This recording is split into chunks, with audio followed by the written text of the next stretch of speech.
እንዲህ ነው የሚከበረው የእግዚአብሔር ሥጋና ደም። መጣችሁ ወጣችሁ እኮ ሆቴል አይደለም። ትንሽ እንኳን አታልቅሱም? እዚህ ትንሽ ቁጭ አትሉ? ትንሽ አትረጋጉ? ትንሽ ቀደም ብላችኋት ልጆች ሊያስቸግሯችሁ ይችላል። ማልበሱ ማጥባቱ ሊያስቸግሯችሁ ይችላል። ትንሽ እንኳን ቀድማችሁ አትመጡ? ተው፣ ይሄ ቤት የሚያስፈራ ቤት ነው። ተው፣ መላእክት የሚነጠፉበት ቤት ነው።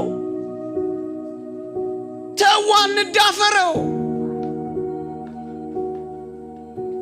ሌላው ጸሎት ሁሉ ከዚህ ከቅዳሴ ያነሰ ነው። ይሄ ጉባኤያችን እንኳን ሳይቀር ከቁስሎቹ አጠገብ መሆን ማለት ቅዳሴ መሳተፍ ነው። ሌላው ሁሉ በረድኤት እግዚአብሔር ይገኝበታል። ቅዳሴ ግን ወልደ እግዚአብሔር ኢየሱስ ክርስቶስ ሥጋው ይፈተትበታል። አታምሹ። ቅዳሜ በጊዜ ተኙ፣ በሌሊት ተነሱ።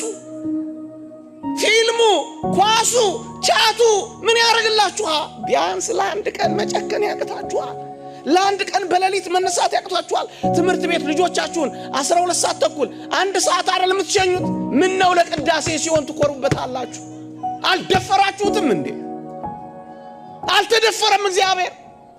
ፈርተዋችሁ አክብረዋችሁ እኮ ነው ዝም ያሏችሁ። እኔ እንግዳ ስለሆንኩ ነው ተናግሬ ነገ ጧት ላጥ ነው ምለው።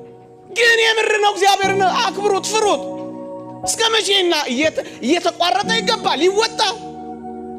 አትንቀጠቀጡም እንዴ? ሕያው እግዚአብሔር በፊታችን ቆሟል ወይ? አታምኑትም? ሲያልቅ ነው ሁሉም የግቢው የሞላው። ሲያልቅ ምን እናረጋለን? ዋናው ጉዳይ ሲያልቅ እኮ ማጀቢያ ነው።